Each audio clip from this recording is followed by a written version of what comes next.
Hello guys and gals, and welcome to another episode of Unique Items. Today we're going to be looking at another unique item for Path of Exile 2. This one is a slim mace, and it has some interesting statistics. Let's go over it together, and we'll talk about what you could potentially use it for. I kind of want to move everything over here so you guys can get a better look at it. Sometimes my big old head's in the way. My big old head. And I cannot lie, my big old head, it gets in the way sometimes. It does get in the way. This is called Frostbreath Slim Mace. Now, if you hold Alt on these items, it does show you the rolls for the items, and we're going to be taking a look at that.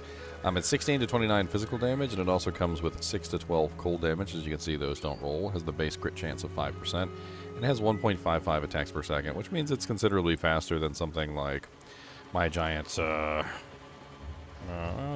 mace that I've got in the stash over here. Let's take a look at the mace real quick.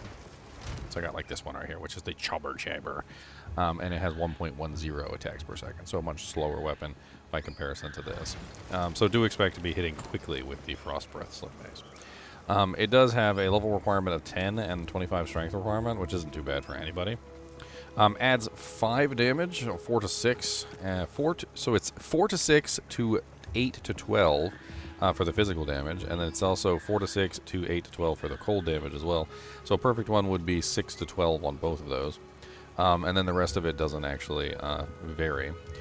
All damage from hits with this weapon contributes to freeze buildup. So let's put this in perspective. So all damage, physical, fire, cold, lightning, and chaos, so any damage type that you deal. Chaos would also include poison. And we also have hit damage. Any damage that isn't damage over time is a hit damage, so this would not include poison. It's excluding poison and bleeds.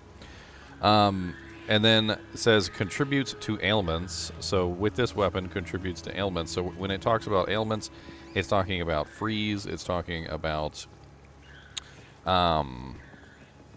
ignite. It's talking about basically the whole 9 yards, right? So by default, specific ailments are calculated based on only specific damage types, such as fire damage of a hit mattering when inflicting ignite. For ailments that use hit damage to determine ailment chance or buildup, this means that the damage type becomes capable of inflicting that ailment. Bleeding, poison, need a way to apply those ailments. Okay. Contributes to freeze buildup. So basically what we're doing here is we have a weapon that has any damage that you deal, doesn't matter what it is, and you hit the target as long as you actually hit them, so it can't be damage over time, is going to contribute to the freeze buildup on the character, on the monster, which is very nice. So if you were trying to set up a freeze one-handed weapon wielder, this will be a very fun one to play with early on. Culling Strike against frozen enemies. So Culling Strike is essentially like Execute from Diablo 4, if you guys recognize that. Culling Strikes kill normal enemies if their life is at 30% or below. Magic enemies are instead killed at 20%, rare at 10%, unique at 5%. These thresholds are checked before the damage of the hit is applied. Now, it only works against monsters that are frozen, though, which is kind of like the entire idea of this particular item, is trying to build up that freeze as much as possible. A merciful murderer swept through the streets of Sarn, robbing breath from the weak and worthless. Now let's take a look at what you can potentially build this around, and let's have a look at the mace. So I'm assuming, because this is a one-handed mace, it is a one-handed mace class, it looks like to me. Yeah, Slim Mace. The Slim Mace is going to have access to the mace items here. So we've got things like Earthquake, Bones Shatter, Armor Breaker. Infernal Cry is fire damage. So remember, this said that any damage that you deal, that you hit a target with, counts toward freezing the target. So you could literally just have any kind of attack. It could be a physical attack that's just simply doing physical damage like Earthquake. Or it could be a fire attack like Infernal Cry. I mean, you could do Shield Charge probably, based on offhand physical damage, so that might not work then, but you could always test it. Basically, any of these skills, from what I could tell, with the way that it's worded, would potentially work with this item. Being able to freeze targets, though, it's kind of interesting. I wonder if there's an item that could be used with this that allows you to consume freezes. Probably Cold Snap could be utilized with this. I was thinking about that myself with my build, is that, like, it deals 204 to 306 cold damage when you basically use the ability, but the monsters have to be frozen. So what you do is you're going to freeze them, and then you just, like, tap this ability, and it consumes the freeze, dealing a large amount of cold damage to enemies caught in the blast. I bet you could probably use this very effectively with this mace.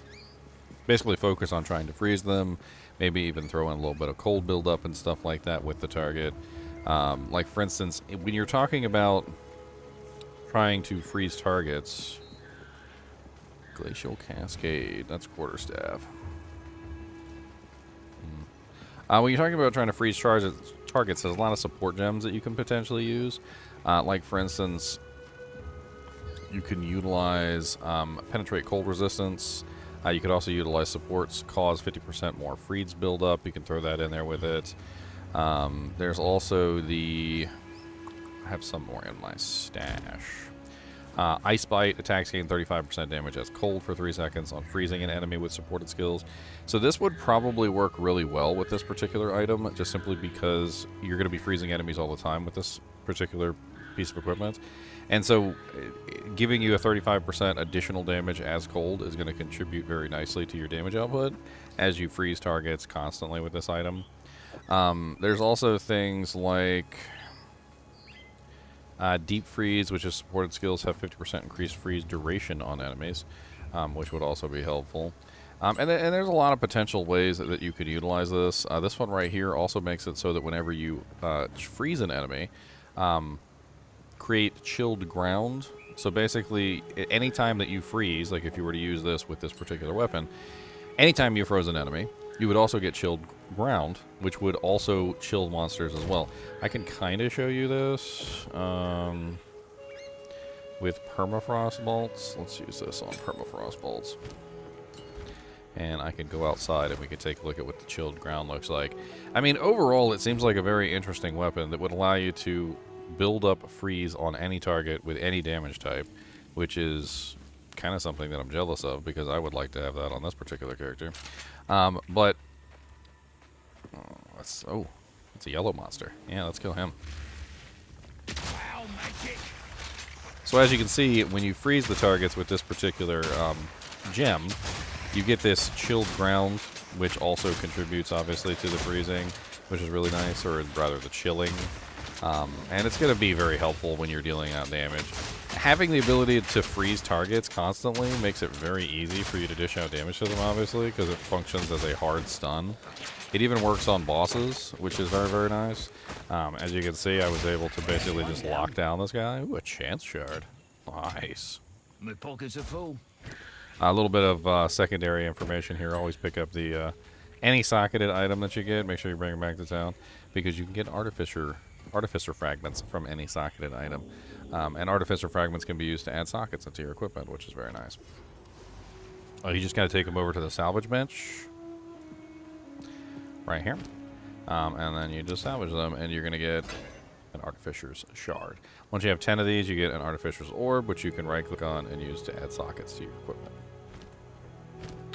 Overall, I think this is a really neat item. It may suffer from lower damage later on in the game, obviously.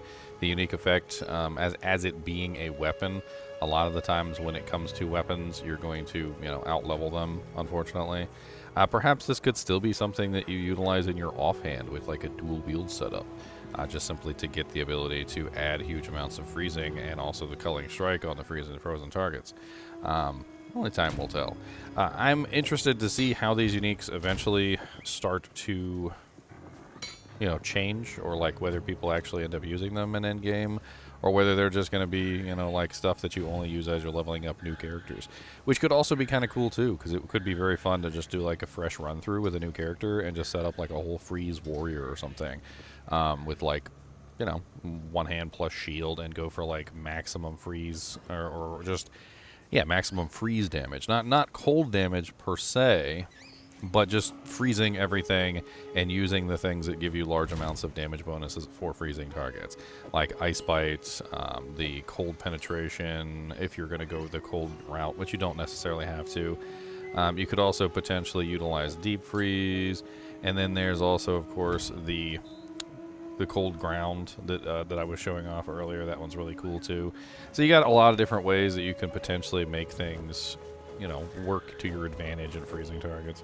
I think that's pretty much it. As always, I do appreciate you guys and gals joining me for these little videos. I have plenty more coming. As you can see in my stash, I already have quite a few unique items, and we're going to be going over those as well. Be sure to hit that like button and the subscribe button if you enjoy the content, and as always, keep watching.